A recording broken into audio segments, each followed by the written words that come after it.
Ici Abidjan Regard est disponible et téléchargeable gratuitement. Ici Abidjan Regard, c'est plus de photos, moins de tests, un contenu plus soft et mieux affiné. Ici Abidjan Regard, nous croisons tous les regards de ceux qui font Abidjan. Bonjour à tous. La présidentielle passée, nous reprenons l'heure de vérité et nous recevons aujourd'hui M. Innocent Anaki Kobena, président fondateur du mouvement des forces d'avenir, MFA. Excellence, bonjour et merci d'avoir répondu favorablement à notre invitation. Alors, pour vous interroger, j'ai avec moi Jean Jaurès Tabi du magazine numérique ici Abidjan.info. Dans la première partie, nous évoquerons l'actualité politique, bien évidemment les consultations du chef de l'État pour aller à la réconciliation nationale. Nous évoquerons aussi les affaires Guillaume Soro.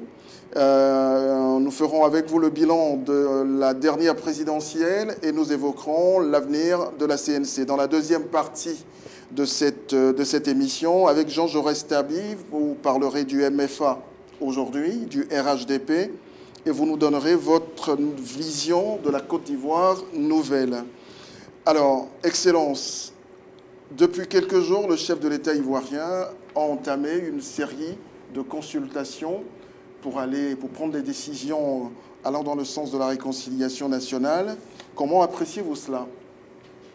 Je vous remercie. Je vous remercie de m'accueillir sur votre plateau et de me donner ainsi l'occasion de dire, surtout en cette fin d'année, quelques mots à tous mes compatriotes ivoiriens que je salue à cette occasion. Je me dois de vous dire que concernant les consultations et les concertations que le chef de l'État, le président Alassane Ouattara, a depuis quelques jours avec d'un côté toute la chefferie traditionnelle et de l'autre toutes les hautes autorités religieuses de ce pays, je dois vous dire que l'initiative est à saluer, d'autant plus que par les comptes rendus qui nous sont faits, nous savons que c'est essentiellement sur la réconciliation que les propos portent. C'est une très bonne chose. À la limite, on pourrait se demander pourquoi est-ce qu'on a attendu 4 années avant d'y arriver, alors que c'est peut-être la chose qui est la plus importante pour la Côte d'Ivoire d'après la crise post-électorale de 2011. La Côte d'Ivoire avait plus besoin d'être réconciliée d'abord par rapport à toute autre initiative de développement. Et quelque part, je suis sûr que et les chefs religieux et les chefs traditionnels ont dû énormément insister pour essayer de faire passer au chef de l'État un message qui leur vient du cœur, mais surtout qu'ils ont détecté dans le cœur de la Côte d'Ivoire profonde de tous les Ivoiriens qu'ils ont en contact régulier au jour le jour. On se demande quelquefois s'il ne faut pas créer un commando réconciliation pour aller sauver le soldat Ouattara. Si le chef de l'État prend maintenant cette initiative-là, c'est qu'il a certainement conscience que la réconciliation est capitale pour la Côte d'Ivoire. Mettons ça à son crédit et disons-lui, bravo, qui continue, qui n'est jamais tard pour bien faire. Alors la CONARI va demander au président Ouattara un dialogue direct avec l'opposition. Est-ce que vous y croyez? Écoutez, voici environ 4 années que le chef de l'État n'arrive pas à accepter ce dialogue. Alors que c'est un dialogue qui est quelque chose de normal, sinon même de banal, et de républicain dans toutes les démocraties. Mais je pense que si Monseigneur Aouana et ceux qui sont avec lui arrivent à faire comprendre cela au chef de l'État, ce sera une très bonne chose. Mais qu'on n'entende plus en Côte d'Ivoire que oui, on va voir ça avec Kablan Duncan, le Premier ministre, ou alors aller voir ça avec Aoufou Jano, qu'on a même pratiquement créé comme ministre uniquement pour être celui qui parle avec l'opposition. L'expérience vient de nous montrer que ça ne sert strictement de rien, ça ne sert strictement à rien parce que le dialogue entre un chef d'État et l'opposition dans un pays, c'est quelque chose qui est fondamental, qui procède du ressort de tout et on ne délègue pas. Autant les chefs de l'opposition ne peuvent pas donner de délégation pour qu'on aille parler en leur place, autant les chefs de l'État ne peuvent pas donner de délégation à quelqu'un d'autre pour ce sujet précis. Avant la présidentielle, toute l'opposition réclamait ce dialogue direct-là. et on faisait même la condition de la réussite des élections présidentielles passées. Finalement, il y a eu ces élections-là, rien ne s'est passé de grave. Donc, que reste-t-il aujourd'hui de vos revendications? Écoutez, je vous dirais qu'il y a deux choses qui me semblent extrêmement importantes. La première. La première, la Côte d'Ivoire sort d'une élection présidentielle avec un score de victoire pour le président réélu qui est de 83%. Ça a l'air inestimé et faramineux, mais en même temps, c'est miné par un taux de participation réelle du corps électoral qui n'atteint pas 30%. Donc ça, c'est déjà un problème qui est là. On ne peut pas l'occulter. Et à la limite, je vous dirais que cette victoire, cette présidentielle-là, c'est une victoire à la Pyrrhus ou quelque chose encore de pire. Ça fait un. Deuxièmement, nous allons maintenant vers les élections générales. Il est évident que si le peuple de Côte d'Ivoire, pour la présidentielle, n'a pas bougé pour un certain nombre de raisons, pour ces élections générales, il va peut-être prendre le contre-pied de ce qu'il a fait. Du coup, ces élections générales risquent même d'être peut-être les véritables élections ici en Côte d'Ivoire. Donc elles vont être d'une importance capitale et fondamentale. Je pense que l'opposition dans son ensemble l'a déjà compris. Et ce qu'au niveau du RHDP ou du pouvoir, ils l'ont compris aussi. C'est là que ça va réellement se passer. Considérons même que cette présidentielle a été une espèce d'épiphénomène ou d'accident. C'est maintenant que, du point de vue du fonctionnement d'une démocratie, la Côte d'Ivoire va se retrouver sur le terrain et espérons que ça se passe vraiment bien.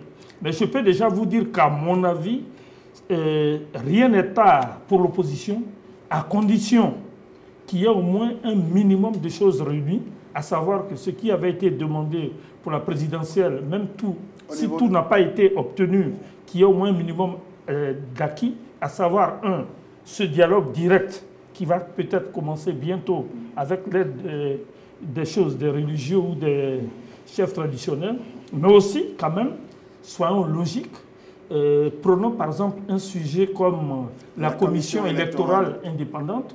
On ne va pas nous faire croire que, où que ce soit au monde, il y a une commission comme ça qui mène les élections. Ou alors, on ne met pas du tout en place une commission électorale, on laisse le ministère de l'Intérieur tranquillement organiser les élections.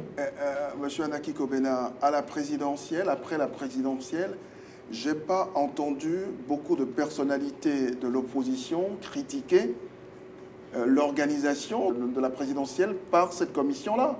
Alors, on se demande finalement, qu'est-ce que vous nous dites? Mais attendez, je ne suis pas d'accord avec vous. De quoi il s'agit? L'opposition avait dit que la CNC, à laquelle j'appartiens, et la plupart des ONG, des organisations qui suivent nos élections, avaient dit au départ qu'il fallait absolument qu'il y ait un dialogue, qu'on s'asseye, qu'on discute, pour obtenir des conditions minimales de démocratie et de clarté. Et ce dialogue n'a pas eu lieu. À la limite, si ce dialogue n'a pas eu lieu, pour la plupart... Il n'y a pas eu de violence. Non, attendez, j'arrive. Si ce dialogue n'a pas eu lieu, c'est comme si, pour beaucoup, ils n'étaient pas concernés par le phénomène. Nous, MFA, c'est comme si pour ces élections, nous n'étions pas concernés et nous avons donné un mot d'ordre de boycott. Nous n'étions pas les seuls. La plupart des partis de l'opposition que j'appelle des partis responsables ont demandé qu'on ne participe pas du tout à ces élections. Et le peuple, j'en suis heureux et j'en suis fier, a largement suivi cela. Mais quelque part, vous-même, vous avez soutenu des candidats. Attention, qu'est-ce qui s'est passé? Nous avons eu la CNC, et à la CNC, il y avait des partis politiques, des organisations de la société civile, et il y a eu aussi des particuliers, des personnes, des leaders politiques qu'on a appelés les candidats ou les irréductibles, parce qu'ils venaient tous du PDCI. Et il y en a qui, mais attention, moment, se sont désistés. Tout le monde était d'accord, on l'a vu à la réunion au Figaro à Yopougon, pour boycotter cette élection et se retirer pour que Ouattara aille seul à cette élection, ce qui aurait été un signal fort et ce qui aurait vidé totalement... Aujourd'hui, vous vous sentez trahi? Parce qu'il y en a qui sont allés... Ce qui aurait vidé cette élection même de son sens. Malheureusement, nous n'avons pas compris pourquoi est-ce que dans les 2 ou 3 derniers jours, quelques-uns n'ont pas suivi le mot d'ordre, alors que lors de la rencontre au Figaro à Yopougon, tous les candidats ou alors tous leurs représentants se sont engagés à suivre ce mot d'ordre, à savoir se retirer de cette élection et le faire par une déclaration claire et nette. Bon, ça, je vais vous dire quelque chose. C'est décevant, mais ça veut dire quoi? Ça veut dire qu'en Afrique, et particulièrement en Côte d'Ivoire, on a encore beaucoup de chemin à faire sur la scène politique, dans l'apprentissage de ce que c'est que la vraie politique et le vrai engagement, et surtout savoir qu'en politique, plus qu'ailleurs, une chose importe, quand on dit quelque chose, il faut le tenir. Alors, est-ce que vous regrettez aujourd'hui d'avoir participé à cette CNC-là? Je ne regrette pas d'avoir participé à cette CNC parce que, comme je vous le disais tout à l'heure, voici un match où il y aura 2 mi-temps. La première mi-temps, ça a été ce que vous venez d'évoquer, à savoir qu'il y a eu du n'importe quoi. Certains ont été alors qu'ils ne devaient pas y aller. Ouattara a gagné, certes, mais avec le taux d'abstention qu'on sait. Maintenant, la deuxième mi-temps, ce sera les élections générales. Et je pense que c'est là que, de manière responsable et stratégique, mais aussi démocratique, l'opposition doit s'organiser avec comme objectif de les remporter absolument. Que l'opposition puisse avoir le maximum de sièges à l'Assemblée nationale, le maximum de mairies et le maximum de présidents des conseils régionaux. Alors, l'opposition, vous en parlez. Pour l'opposition, cette présidentielle a été désastreuse. Elle a été laminée, l'opposition ivoirienne, au cours de cette présidentielle. Je me permets de vous arrêter. Elle n'a pas participé, donc elle n'a pas été laminée. Mais quels sont ceux de l'opposition vraie qui ont participé? Donnons les noms, parce qu'à la fin décembre, quand on parle de l'opposition, on commence par le parti le plus important de l'opposition, c'est le Front populaire ivoirien. Le Front populaire ivoirien, par la voix de Abdourahmane Sangaré et Affi N'Guessa, vous a bien fait comprendre qu'il ne participait pas à ces élections et qu'il a donné le mot d'ordre de boycott en raison de ce que toutes les conditions, les 12 ou 14 conditions posées par la CNC n'ont pas été remplies. La plupart des autres partis ont suivi, le MFA a suivi, le PIT a suivi, Daniel Bonnier a suivi. Bon, il y a d'autres, je ne les citerai pas tous ici. Mais il est important pour toute l'opposition que la crise au FPI soit rapidement réglée et qu'il n'y ait plus qu'un seul FPI. Est-ce que c'est possible? Est-ce que c'est possible? Mais c'est quelque chose qui est très possible et je peux même vous dire qu'elle risque d'être, cette chose-là, beaucoup moins difficile qu'on ne pense. Vous placez beaucoup d'espoir en ces élections-là qui arrivent, les législatives, les communales.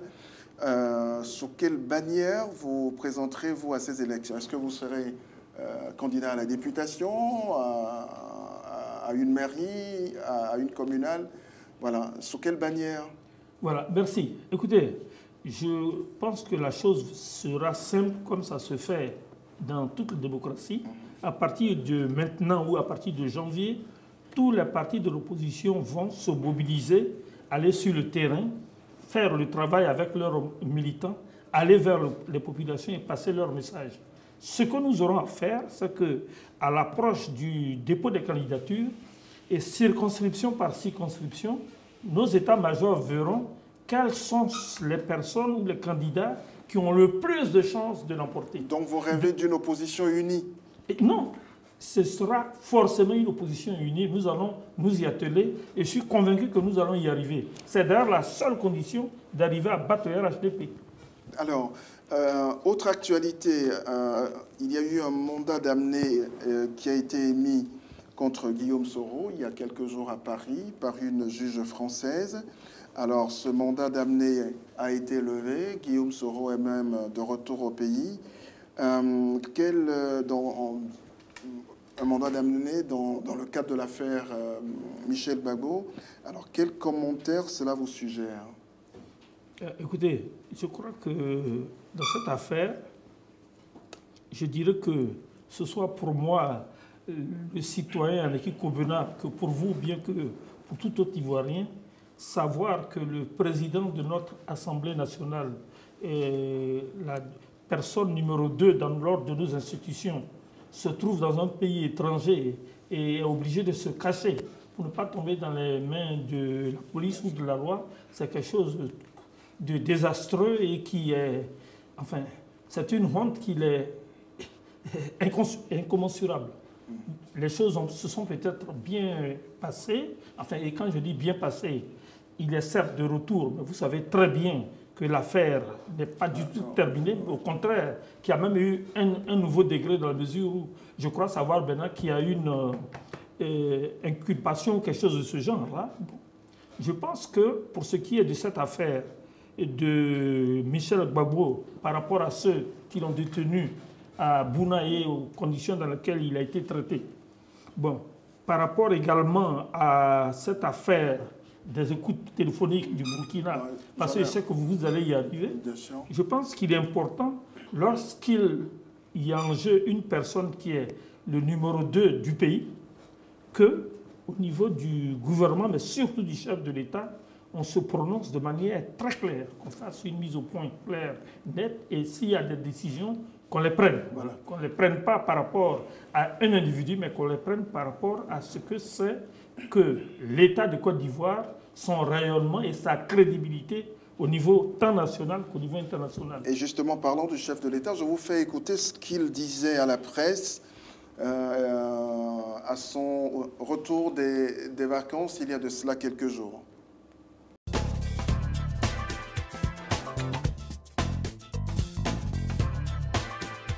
Alors effectivement, j'ai rencontré d'ailleurs le président Guillaume Soro à Paris. Vous avez bien dit que c'est Mediapart qui a fait qui a donné ces informations ou ces indications.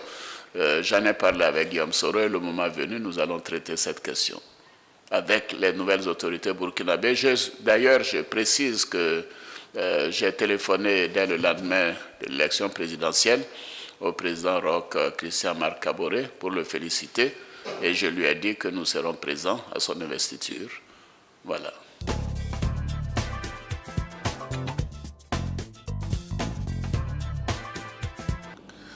Alors, Excellence, là, on écoutait le chef de l'État à propos de l'affaire des écoutes téléphoniques.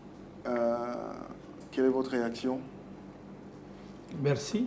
Écoutez, le chef de l'État vient de dire essentiellement qu'il s'agit d'une affaire qui, de par le temps qu'il a pris, ne semble pas être alarmante ou avoir comporté de quoi alarmer. Et surtout, il semble dire que, bon, puisqu'il s'agit comme pays concerné du Burkina Faso, que c'est un pays avec lequel on s'entendra forcément et qu'on arrivera à arranger les bords pour telle ou telle raison de familiarité, d'amitié ou de fraternité.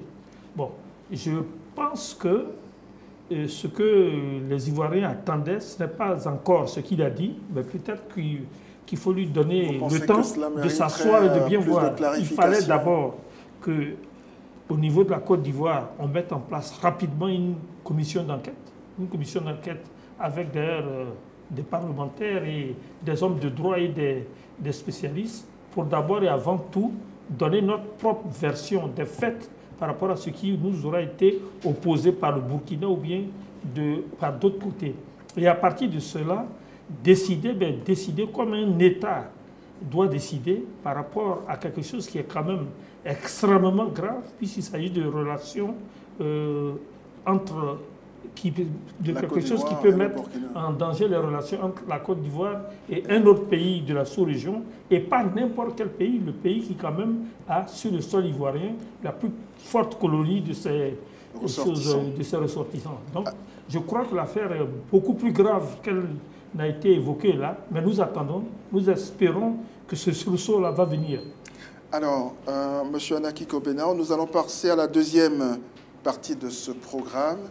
Avec vous, Jean-Jaurès Tabi va évoquer le MFA aujourd'hui, le RHDP, et puis vous nous parlerez également de votre vision de cette nouvelle Côte d'Ivoire. Jean-Jaurès. Bonjour Ange, bonjour Excellence. Tout de suite, je voudrais vous demander quelle est aujourd'hui votre place au sein du MFA, ce parti que vous avez créé et dont vous ne tenez plus les rênes, du moins sur le plan officiel, aussi sur le plan de la représentativité au sein des instances de l'État. Merci.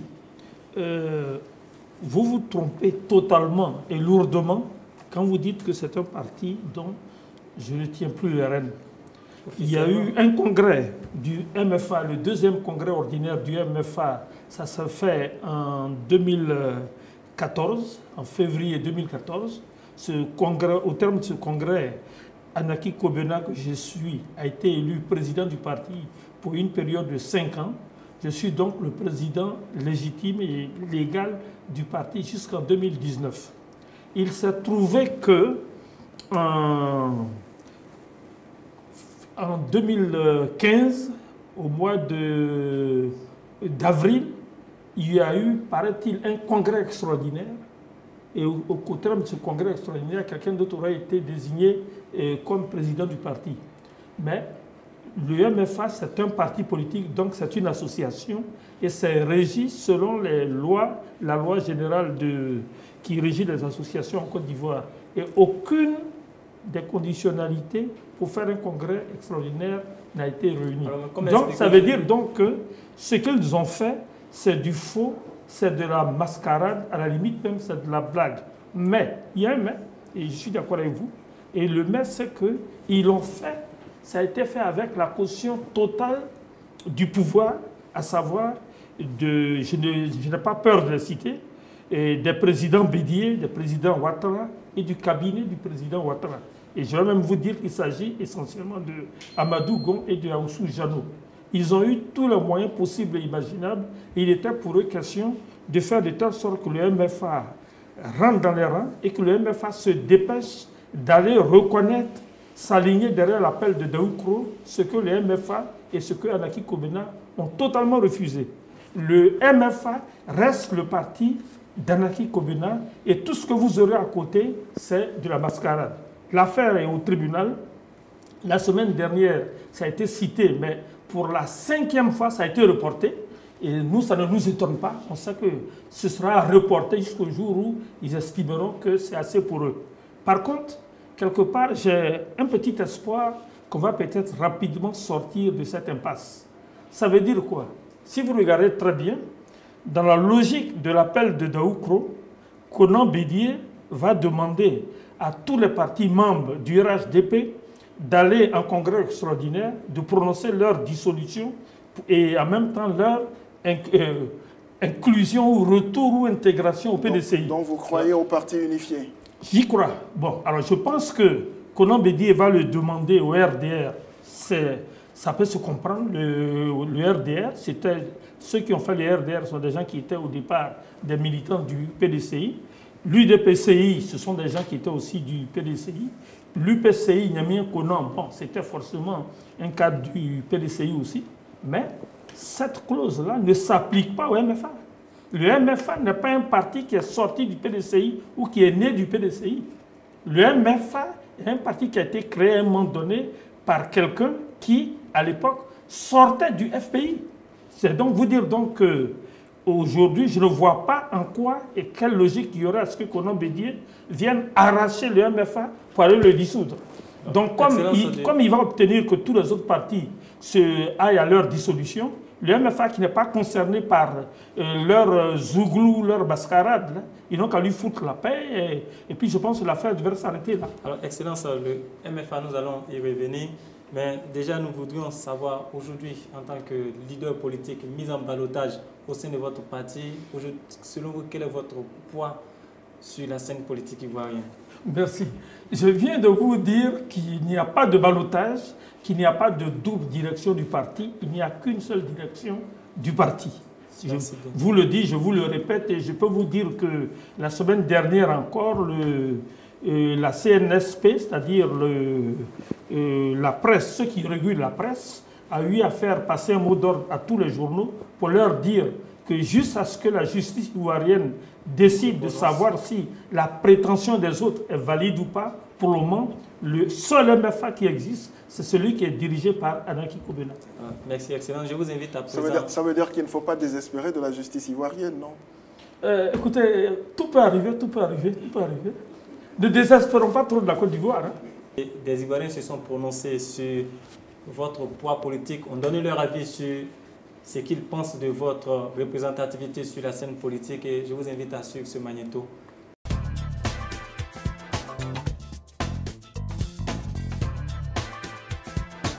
Bon, je pense qu'Anaki Kobena n'a pas un poids lourd, hein, parce que dans son parti même, il a été limogé. Et puis avec le RHDP, il est en désaccord avec le RHDP. Aujourd'hui, je pense très sincèrement que son poids s'est amenuisé sur l'échiquier politique en Côte d'Ivoire, parce qu'on ne le sent plus au sein du RHDP et au niveau de son parti politique. Il a maille à rassembler. La preuve, sans son accord, il y a un de ses membres qui est rentré au gouvernement. Bon, M. Anaki Kobena, il continue d'être un homme politique, il continue d'avoir un poids, malgré tout ce qui a pu se passer dans son parti, mais il demeure un acteur principal de l'opposition. Le poids politique d'Anaki Kobena a baissé, compte tenu de ses prises de position vis-à-vis du RHDP aujourd'hui. Pour lui, je ne sais pas, sinon je ne pense pas qu'il pèse. Et qui aujourd'hui assure la légitimité de ce parti-là. Je pense sincèrement qu'au niveau politique, il est très affaibli. Anaki Kobena est un Ivoirien. Il est libre de faire sa politique de façon comme il veut. Et puis avoir aussi des besoins, s'il a des soutiens à apporter à la Côte d'Ivoire, pour que la Côte d'Ivoire puisse aller de l'avant. Même si on ne le voit pas ces temps-ci trop s'afficher, mais il fait, je crois, un travail de fond, de fourmi quelque part. Donc je crois qu'il pèse toujours.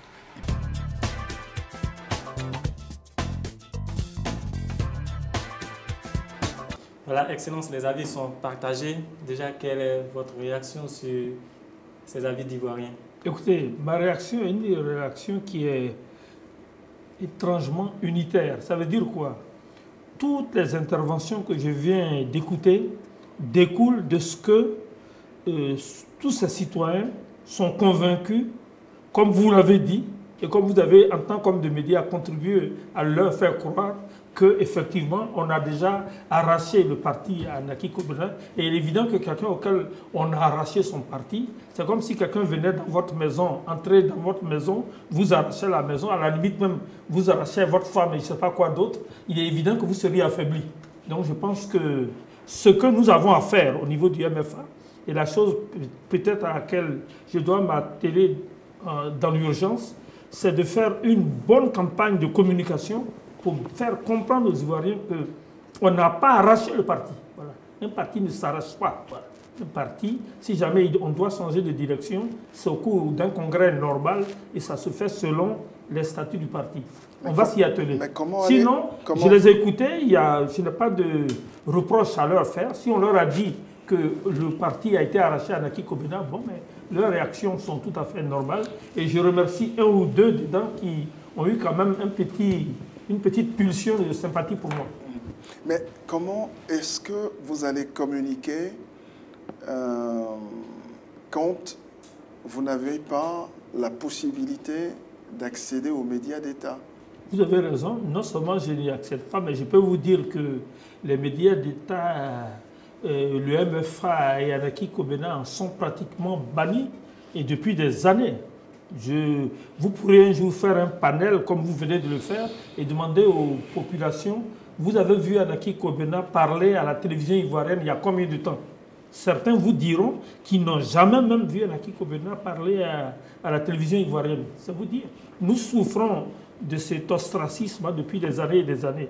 Mais alors, pour revenir à ce que vous dites, si les médias d'État nous sont fermés, et comme on ne peut pas aller à la Kalachnikov forcer la télévision pour nous mettre là et parler, c'est peut-être vers vous et vers vos collègues à vous que nous allons nous tourner. Seulement, ce que je peux vous dire, c'est que au niveau du parti, du MFA lui-même, vous avez entre 80 et 90% de nos militants et de nos sympathisants qui ne se sont pas concernés par cette dissidence, qui ne sont pas au courant.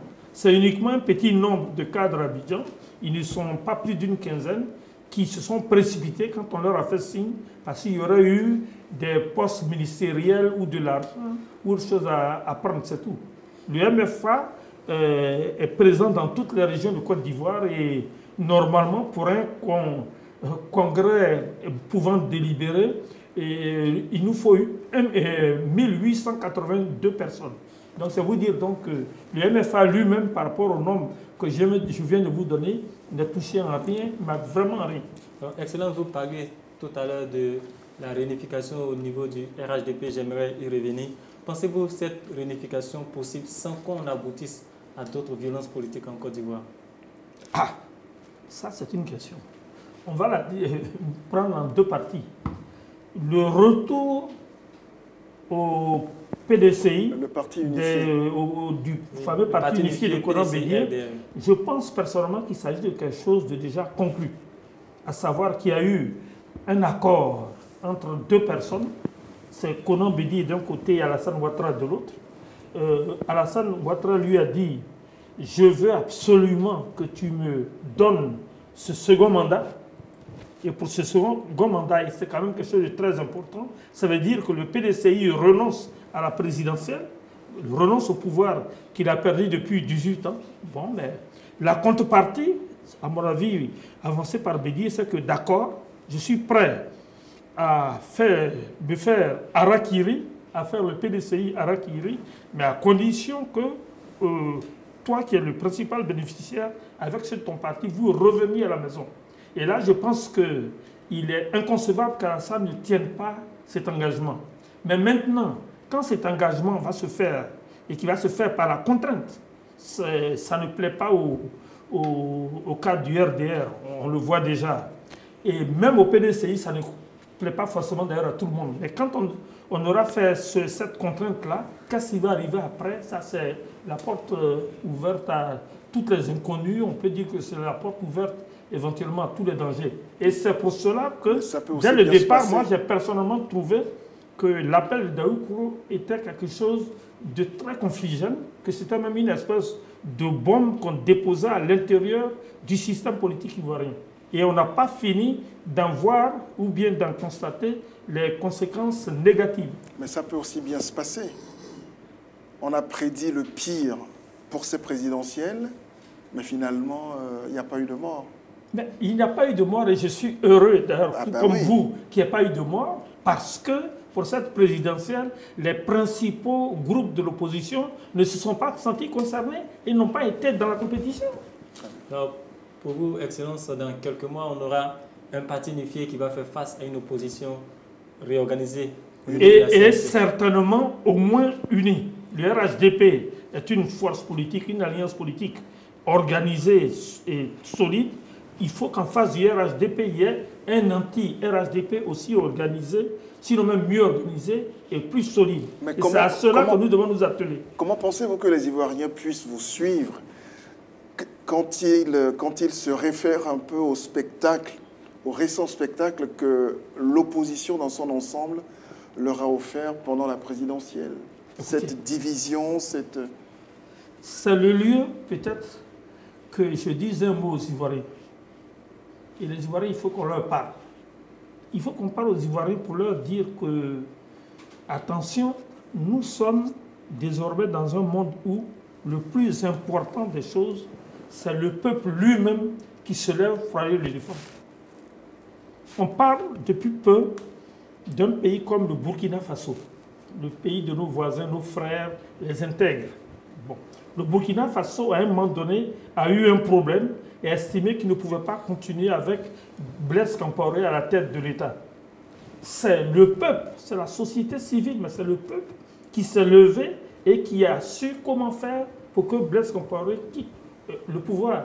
Et rappelez-vous, ils ont même demandé que les politiques ne s'en mêlent pas. Je voudrais aborder avec vous un concept que prône désormais le chef de l'État. Il s'agit du concept de l'Ivoirien nouveau. Alors, que pensez-vous de ce concept? De l'Ivoirien nouveau? Oui, le concept de l'Ivoirien nouveau. D'accord. On va démarrer dans l'élaboration de ce concept avec quelque chose qui est formidable, mais vous ne vous en rendez pas compte. Si la Côte d'Ivoire, c'est quelque chose d'unique au monde, a réussi à avoir son numéro 2, un président de l'Assemblée nationale, que la police n'a pas pu trouver pendant 2 ou 3 jours, qui arrive à Abidjan aujourd'hui, c'est que vraiment, les Ivoiriens, on est nouveaux, on est extraordinaires. On est bien parti pour l'Ivoirien. Vous voulez dire que c'est l'exception ivoirienne? Voilà. Donc, mais là encore, je vous demande, soyons sérieux et qu'on n'insulte pas l'intelligence des Ivoiriens. Mais est-ce que c'est un mauvais concept en soi, l'Ivoirien nouveau? Non. L'Ivoirien nouveau, en termes de changement de mentalité, le concept, c'est-à-dire, tout à l'heure, j'étais même en train de vous dire, j'étais moi-même tout à l'heure en train de vous dire qu'il fallait quand même qu'on revienne à un certain nombre de fondamentaux, mais surtout qu'on arrive à inculquer aux Ivoiriens d'autres valeurs que celles auxquelles ils sont désormais habitués. À savoir la facilité, le goût de l'argent facile, ne pas respecter le bien de l'État ou même le bien d'autrui, et ainsi de suite. Mais pour ce faire-là, je pense qu'il y a un contexte que je ne vois pas vraiment se dessiner en ce moment. D'ailleurs, si vous voulez, il serait bon que pour ce qui est de cet Ivoirien nouveau, on demande à nos religieux et à nos chefs traditionnels qui viennent récemment de poser une bonne initiative, de se pencher un peu dessus et de nous faire des propositions. Eux, ils sauront au moins comment faire réagir la terre de nos ancêtres. Alors, Excellence, pour vous, la renaissance du peuple ivoirien doit commencer par le haut, par le sommet de la pyramide pour descendre à la base. Est-ce que vous voulez dire en évoquant le cas des affaires Soro, Guillaume? Non. La renaissance, si vous voulez, doit d'abord et avant tout reposer sur des valeurs. Et les valeurs sont des valeurs qu'on doit inculquer. Et quelles sont ces valeurs-là? Je le disais tout à l'heure, à savoir que nous arrivions à comprendre d'abord qu'il faut aimer son pays. Il faut aimer sa société, il faut accepter de se sacrifier pour sa société, il faut se dire qu'on n'est pas seul et surtout avoir de manière quasi innée le sens du partage. Si un étranger vient me trouver et qu'il a un marché, il n'arrive pas à l'accomplir selon les règles qu'il y a eu, mais moi, fonctionnaire, il me donne 2 millions pour que je me taise, si je le fais, j'ai tué le pays. Certes, j'ai eu 2 millions. Dans les fêtes, c'est moi qu'on vous fera. J'aurai le plus beau bazin, mais j'aurai en même temps tué mon pays. Voici un peu les choses auxquelles, en Côte d'Ivoire, il faut que nous arrivions à être maintenant conscients et qu'il faut que nous arrivions maintenant à corriger. Monsieur Innocent Anaki Kobena, merci d'être passé par chez nous. Ici, Abidjan Regard est disponible et téléchargeable gratuitement. Ici, Abidjan Regard, c'est plus de photos, moins de tests, un contenu plus soft et mieux affiné. Ici Abidjan Regard, nous croisons tous les regards de ceux qui font Abidjan.